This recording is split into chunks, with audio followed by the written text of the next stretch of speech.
It was at the start of the 1906 season that Anfield was first introduced to the world-famous spion Kop. 14 years earlier, the ground had been home to arch-rivals Everton.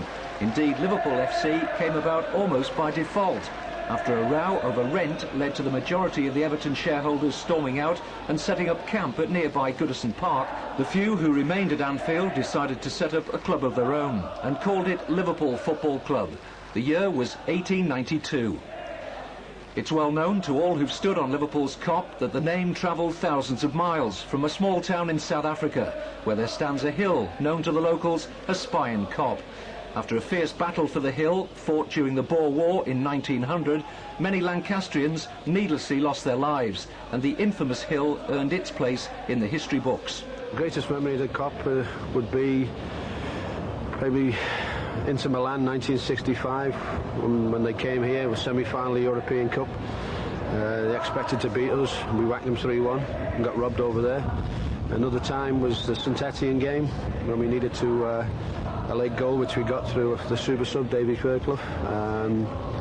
Great memories. Another one, for instance, we were 2-0 down in a European UEFA Cup final against Bruges, and we pulled it back to 3-2. And so many memories, it's unbelievable. I mean, the people in the Kop, they just gyrate noise. They all breathe in and the ball goes back in the net. It's one of them. I've had quite a few, really. I think first one, although I think we won 7-0 in the European Cup tie. It's my first goal, and it's in front of the Kop. It was just a simple tapping, but that means a great thing to me. And also when I broke Roger Hunt's record of most goals in the season, I think that was in front of the Kop as well. So them two stand out a great deal for me. Well, the Spion Kop actually is very special to players of my generation who played in the 60s, because I think it was the best time, really. We just come back into the First Division, so everything was new then. We were winning the championship, we won the Cup for the first time, we're playing European football, and the crowd in here then, you know, never had it so good. All of a sudden it was Christmas every week, and it was just wonderful. I have a lot of memories of watching football from the Kop in the 60s, but I think the greatest moment has to be the night of the St Etienne game here, when I was lucky enough to score the third goal that took us through. The roar that night must have been the loudest roar I ever heard, and it was the most fantastic feeling. I think with being a local lad, I think it's the be-all and end-all is playing for your club. Okay, when you're sort of a young boy from the age of 5 to 10, you always grew up. Everybody, I suppose, wanted to play for the hometown club. Playing for Liverpool was something special. Of course, there was Bill Shankly here, who was a messiah to us Liverpoolians. And to be able to come from basically nothing, playing for Kirby Boys, to play for the greatest club in the world was an absolutely astounding proud moment for me. To play in front of the Kop was absolutely magnificent. It was the highlight of my career. Liverpool's own, the farm!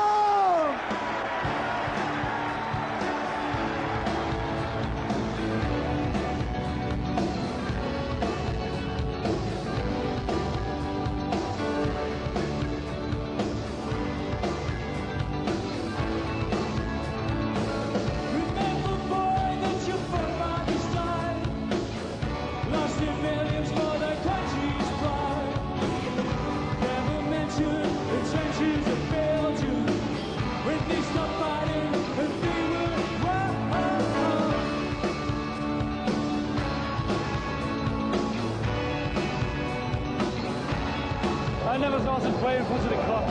Unfortunately, Liverpool didn't recognise my skill on the football field, so this is the next best thing. I'm proud to be here. Very emotional occasion, and me and Roy both stood on the Kop thousands of times, and today, yesterday as well. Like, so. Very sad. Can you say? Very sad. He's shambolic. He's like to go to try later.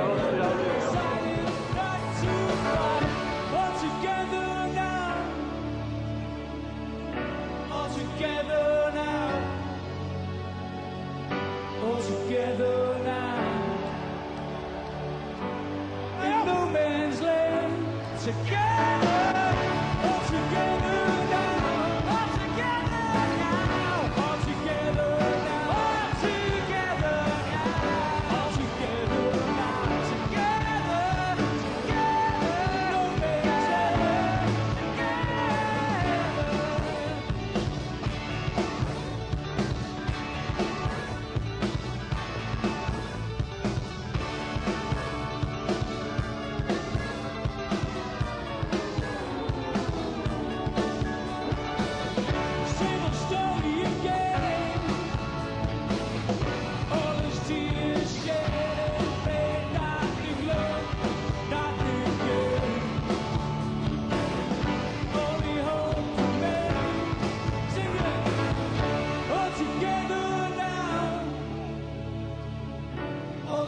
together now.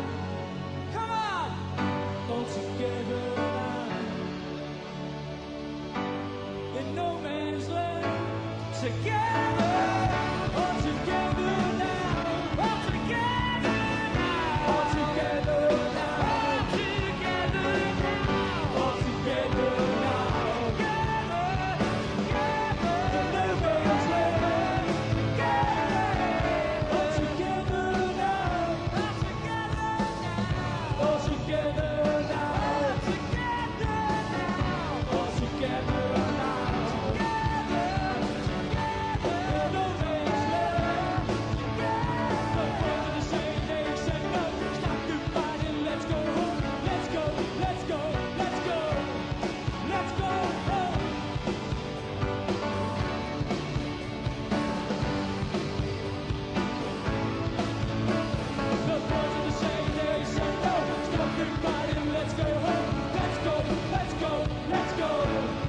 Let's go home.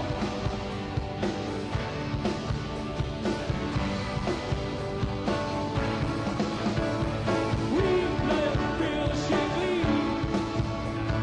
I got all the Kopites with me. We love Bob Paisley. I got all the Kopites with me. We love Bill Shankly. I got all the Kopites with me. We love Bill Shankly. Get up, everybody, and say, get up. Get up, love it again. Scousers! Love you, man.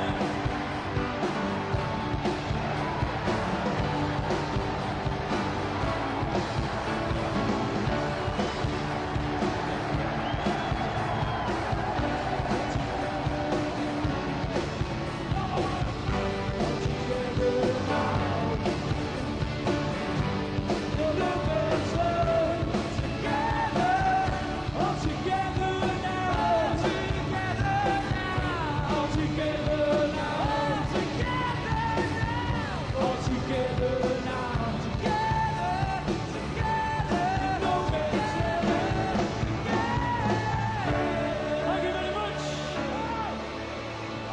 I knew I'd play in the Kop someday. Although the Kop wasn't the largest terrace in the world, the structure was no less impressive. 394 feet wide, 50 feet in height, held up by the minimum of stanchions, with 100 steps stretching 135 feet from the front row to the back.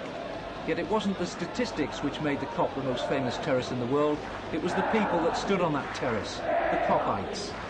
I think it was always the body and soul of Liverpool, really. It was always where the goals started. It certainly gave the players a lift, and I think that's how most Kopites will remember the help that they gave the team.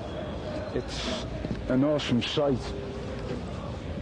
28,000 people, and sounds, awesome sound as well, when they're urging their team on. And many would call it intimidation, but teams cracked under the pressure, and I'm glad to say so did many of the referees over the years. In all the games over the years, it could be worth a goal, maybe 2 goals start to a Liverpool football team, and that's simply because of the passion that came out of that mass of people. Indeed, the sight of the Kop and its inhabitants has been enough to ensure Liverpool FC victory over its opponents for many years.